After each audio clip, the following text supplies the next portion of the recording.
16 सोमवार का व्रत दाम्पत्य जीवन की खुशहाली के लिए और मनपसंद जीवनसाथी पाने के लिए किया जाता है। ऐसी मान्यता है कि 16 सोमवार के व्रत का आरंभ श्रावण मास से करें तो यह और भी फलदायी होता है। पौराणिक मान्यताओं में बताया गया है कि 16 सोमवार का व्रत रखने का आरंभ सबसे पहले मां पार्वती ने स्वयं किया था और उनकी कड़ी तपस्या और व्रत के शुभ प्रभाव की वजह से उन्हें भगवान शिव पति के रूप में प्राप्त हुए थे। आज हम आपको बताने जा रहे हैं इस व्रत को करने के फायदे और व्रत की विधि। 16 सोमवार के व्रत की पूजा सामग्री।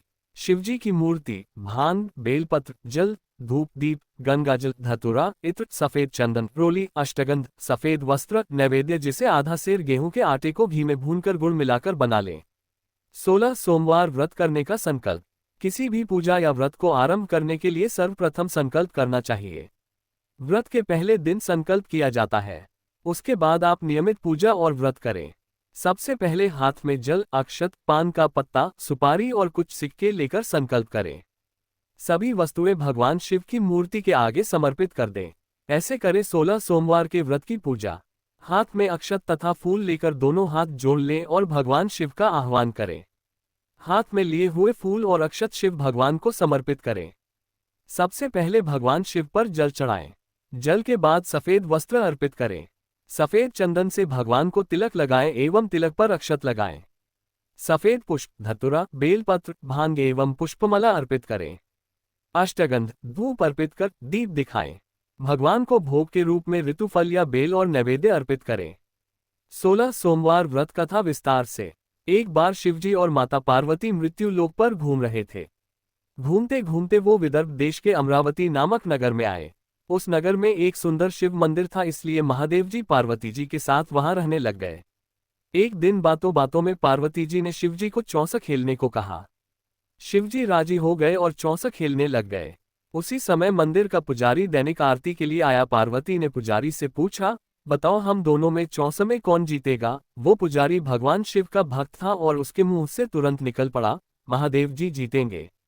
चौसा का खेल खत्म होने पर पार्वती जी जीत गई और शिवजी हार गए।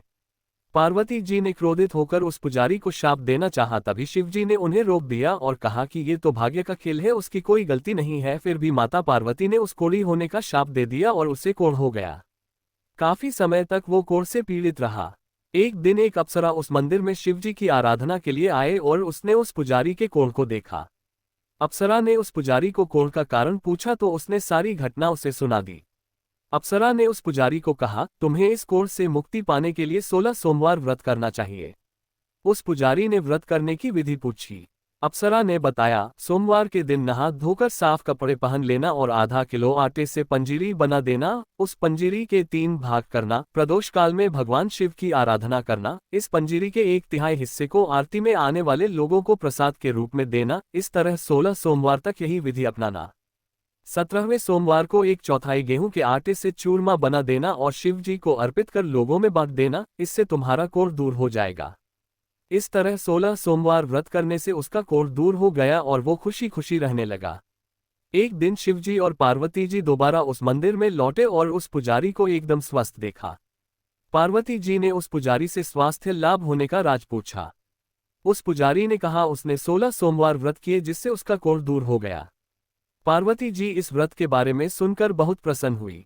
उन्होंने भी ये व्रत किया और इससे उनका पुत्र वापस घर लौट आया और आज्ञाकारी बन गया।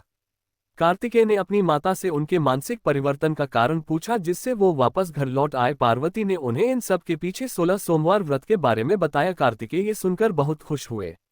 कार्तिकेय ने अपने दूर गए ब्राह्मण मित्र से मिलने के लिए उस व्रत को किया और 16 सोमवार होने पर उनका मित्र उनसे मिलने विदेश से वापस लौट आया।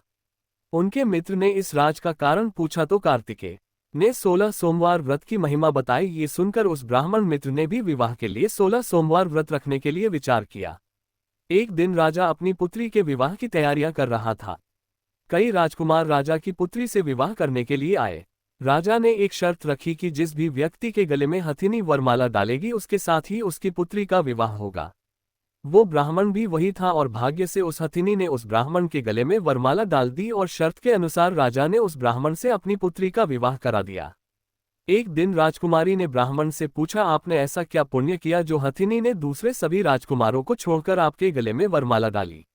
उसने कहा, प्रिय, मैंने अपने मित्र कार्तिकेय के कहने पर 16 सोमवार व्रत किए थे, उसी के परिणामस्वरूप तुम लक्ष्मी जैसी दुल्हन मुझे मिली। राजकुमारी यह सुनकर बहुत प्रभावित हुई और उसने भी पुत्र प्राप्ति के लिए 16 सोमवार व्रत रखा। फलस्वरूप उसके एक सुंदर पुत्र का जन्म हुआ और जब पुत्र बड़ा हुआ तो पुत्र ने पूछा, माँ, आपने ऐसा क्या किया जो आपको मेरे जैसा पुत्र मिला? उसने भी पुत्र को 16 सोमवार व्रत की महिमा बताई। ये सुनकर उसने भी राजपाट की इच्छा के लिए ये व्रत रखा। उसी समय एक राजा अपनी पुत्री के विवाह के लिए वर तलाश कर रहा था, तो लोगों ने उस बालक को विवाह के लिए उचित बताया। राजा को इसकी सूचना मिलते ही उसने अपनी पुत्री का विवाह उस बालक के साथ कर दिया। कुछ सालों बाद जब राजा की मृत्यु हुई तो वो राजा बन गया, क्योंकि उस राजा के कोई पुत्र नहीं था। राजपाट मिलने के बाद भी वो सोमवार व्रत करता रहा। एक दिन 17वें सोमवार व्रत पर उसकी पत्नी को भी पूजा के लिए शिव मंदिर आने को कहा, लेकिन उसने खुद आने के बजाय दासी को भेज दिया। ब्राह्मण पुत्र के पूजा खत्म होने के बाद आकाशवाणी हुई, तुम अपनी पत्नी को अपने महल से दूर रखो, वरना तुम्हारा विनाश हो जाएगा। ब्राह्मण पुत्र ये सुनकर बहुत आश्चर्यचकित हुआ। महल वापस लौटने पर उसने अपने दरबारियों को भी ये बात बताई, तो दरबारियों ने कहा कि जिसकी वजह से ही उसे राजपाट मिला है वो उसी को महल से बाहर निकालेगा। लेकिन उस ब्राह्मण पुत्र ने उसे महल से बाहर निकल दिया। वो राजकुमारी भूखी प्यासी एक अनजान नगर में आई। वहां पर एक बुरी औरत धागा बेचने बाजार जा रही थी। जैसे ही उसने राजकुमारी को देखा तो उसने उसकी मदद करते हुए उसके साथ व्यापार में मदद करने को कहा। राजकुमारी ने भी एक टोकरी अपने सर पर रख ली। कुछ दूरी पर चलने के बाद एक तूफान आया और वो टोकरी उड़कर चली गई। अब वो बूढ़ी औरत रोने लग गई और उसने राजकुमारी को मनहूस मानते हुए चले जाने को कहा। उसके बाद वो एक तेली के घर पहुंची। उसके वहां पहुंचते ही सारे तेल के घड़े फूट गए और तेल बहने लग गया।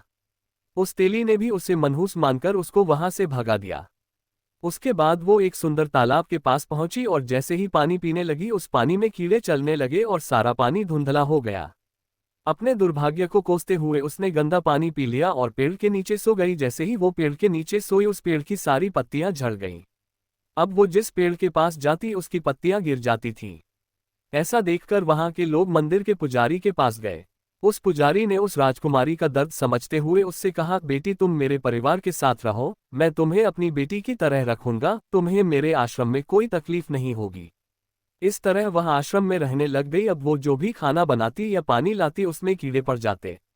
ऐसा देखकर वो पुजारी आश्चर्यचकित होकर उससे बोला, बेटी, तुम पर यह कैसा कोप है जो तुम्हारी ऐसी हालत है? उसने वही शिव पूजा में ना जाने वाली कहानी सुनाई। उस पुजारी ने शिवजी की आराधना की और उसको 16 सोमवार व्रत करने को कहा, जिससे उसे जरूर राहत मिलेगी। उसने 16 सोमवार व्रत किया और 17वें सोमवार पर ब्राह्मण पुत्र उसके बारे में सोचने लगा, वह कहाँ होगी, मुझे उसकी तलाश करनी चाहिए। इसलिए उसने अपने आदमी भेजकर अपनी पत्नी को ढूंढने को कहा। उसके आदमी ढूंढते ढूंढते उस पुजारी के घर पहुंच गए और उन्हें वहां राजकुमारी का पता चल गया। उन्होंने पुजारी से राजकुमारी को घर ले जाने को कहा, लेकिन पुजारी ने मना करते हुए कहा, अपने राजा को कहो कि खुद आकर इसे ले जाएं। राजा खुद वहां पर आया और राजकुमारी को वापस अपने महल लेकर आया।